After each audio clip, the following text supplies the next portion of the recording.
fica muito mais intenso. E isso daí se traduz em o atleta poder estar mais atento a cada ação, poder perceber tudo que está daí acontecendo, e isso traz uma lucidez maior para a leitura do jogo também, mas principalmente os processos atencionais ficam hiperativados. Ele consegue responder muito melhor às necessidades do próprio jogo, né? Ele fica mais aguçado para responder efetivamente às necessidades. A ação na prática é provocá-lo, é fazê-lo mentalizar o que ele vai ter que fazer em quadra? Como é que funciona? Olha, tem duas coisas. Uma é o treinamento daí mental, que se faz antes, que é você antecipar o jogo, ou seja, jogar o jogo mentalmente algumas vezes, genericamente. Segunda coisa é você se perceber jogando o jogo nas suas ações individuais. A primeira é você perceber a equipe como um todo daí jogando. A outra é você daí jogando e otimizando cada uma das suas ações, né? Outra coisa que a gente aí trabalhou daí bastante foi essa antecipação, ou seja, o treinamento mental do saque, que foi vital também para isso. Quando a gente começou a sacar bem, ter regularidade aí no saque, obviamente a gente complicou o jogo do adversário. Quebrou o passe, você já tem uma chance muito melhor aí de responder, né? Daí de jogar mais efetivamente. Então, daí se trabalha primeiro nessa antecipação e depois numa mobilização, onde você faz uma provocação emocional, você desafia e puxa uma carga de energia muito grande a partir de uma mobilização emocional mesmo, né? Que pode ser feito daí com movimentos físicos, com som, com provocações, com integração física aí da equipe, numa série de exercícios que fazem com que a pessoa ela eleve o nível de prontidão. Então ela fica totalmente pronta aí para ação. Você citou a questão do saque.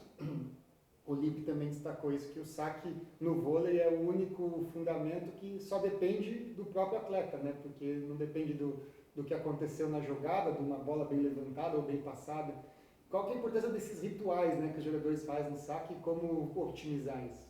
Veja, o saque é uma ação que a gente chama que é uma ação de ritmo próprio, ou seja, ele controla o tempo que ele faz esse gesto técnico. Então, daí no vôlei você tem um tempo X para você, mas o jogador ele trabalha dentro aí do tempo dele. A ritualização, ou seja, a rotina que a gente aí desenvolve é assim, o atleta trabalha sempre a mesma rotina, né, com treinamento daí mental junto, por quê? Numa situação aí de estresse ou numa situação aí decisiva, quando ele começa a fazer a rotina, ele cai num lugar conhecido, num lugar familiar. Então ele tem menos interferência do momento aí do jogo e dos fatores externos, dos fatores distratores todos, que podem ser externos, torcida, cobrança, a situação aí do jogo, ou internos, questões que ele possa sentir de ansiedade, falta de efetividade na hora, de dúvida se ele vai conseguir acertar ou não, né? Então, todas as questões que possam abalar ele emocionalmente, elas vão daí se traduzir numa quebra da efetividade do gesto técnico. Então, quando ele entra aí na rotina, ou seja, ele já sacou várias vezes mentalmente e ele tem uma rotina daí motora, que ela bater a bola 7 vezes, gira a bola aí 2 vezes, mentaliza, foca aonde ele quer daí sacar, isso vai produzir uma rotina conhecida, ou seja, um caminho que já é daí conhecido, que ele tem familiaridade, e isso permite com que ele tenha uma segurança maior na hora aí de sacar, porque de alguma maneira ele se afasta do externo e muitas vezes da situação aí do jogo. Porque se eu chego num ponto aí decisivo, né, meu saque vai definir o jogo, né? Se eu ficar pensando na importância que esse saque tem, a minha tendência de não fazer um saque efetivo é muito grande, eu até daí derrar, porque pesa o momento, né? E isso pode elevar muito a ansiedade. Vai de jogador aí para jogador, cada um tem uma característica aí diferente, mas quanto melhor a rotina, quanto mais ele consegue estar inteiro na rotina e na visualização do que ele vai fazer, estar só na ação motora, mais potencial ele tem de assertividade, mais possibilidade ele tem de acertar. Foram poucas semanas entre a Liga Mundial e os Jogos Olímpicos, e nos Jogos Olímpicos, jogo dia sim, dia não, e nesse período todo, uma série de contusões, né? E os jogadores relatam que usaram também a preparação psicológica para melhor recuperar dessas contusões. Como é que funciona isso? Olha só, nós tivemos, primeiro temos que destacar que nós temos uma equipe aí de saúde de primeiríssima linha, né? Nossos médicos, fisioterapeutas são excelentes, né? Um grupo aí de elite mesmo, diferenciado. O trabalho aí de psicologia, no processo daí de recuperação, ele faz uma complementação da área médica, né, e fisioterápica, trabalhando exatamente no contexto da mobilização que o atleta faz do seu próprio sistema imunológico. Em vez de ele ser tratado, só ser tratado pelo outro, ele passa a ter uma atividade proativa durante o tratamento. Ou seja, ele voluntariamente aciona o sistema imunológico e trabalha com o treinamento mental para acelerar o processo de recuperação aí de lesões, né? Na literatura a gente tem uma aceleração com o uso de treinamento mental na recuperação na casa aproximada de 25% aí do tempo. E o que a gente teve, né, de experiência, até daí conversando com a equipe médica, foram recuperações assim em tempo absurdamente rápido, né? Fruto da dedicação dos atletas. Porque assim, teve todo um suporte médico e psicológico, mas o treinamento quem fez foram eles se motivaram demais, fizeram tudo aquilo que tinham que fazer na fisioterapia, nas indicações médicas e nas indicações do trabalho aí psicológico, que basicamente a gente trabalhou com treinamento mental.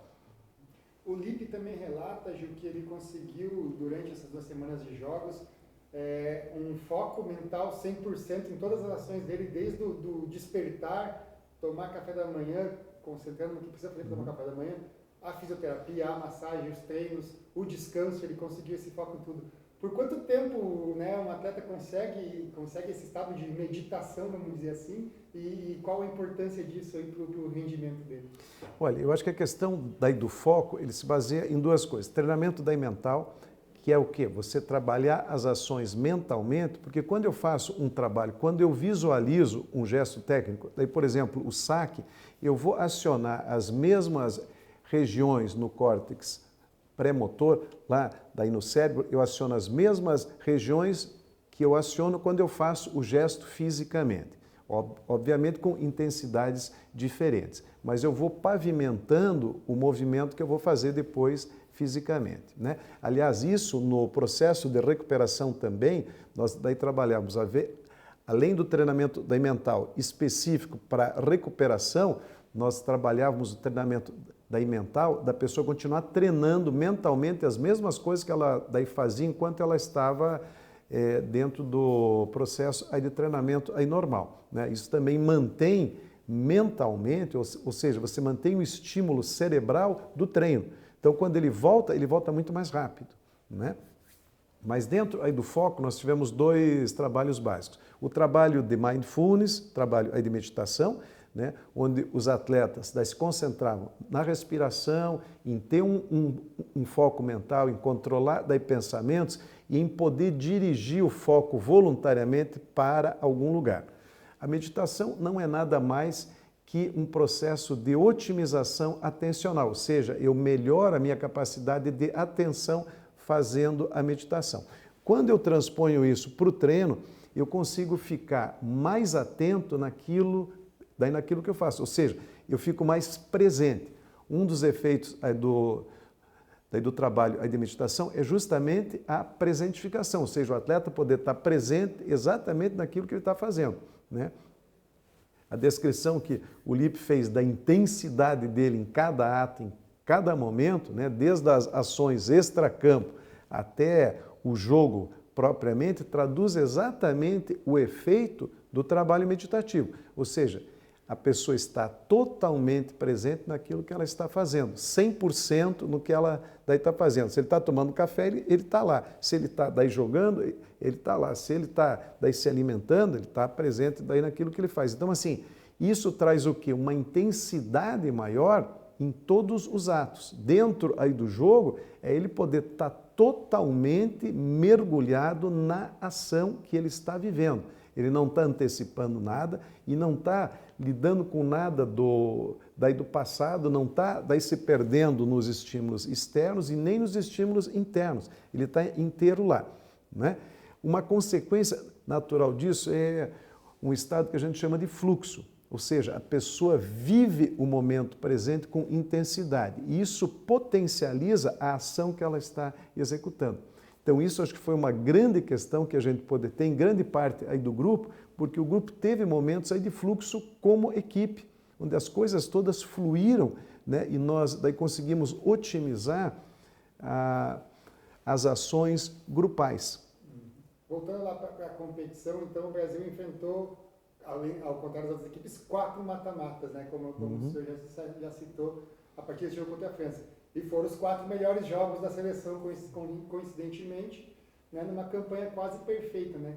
Como consegue fazer isso que na hora decisiva o jogador dê a resposta mais efetiva?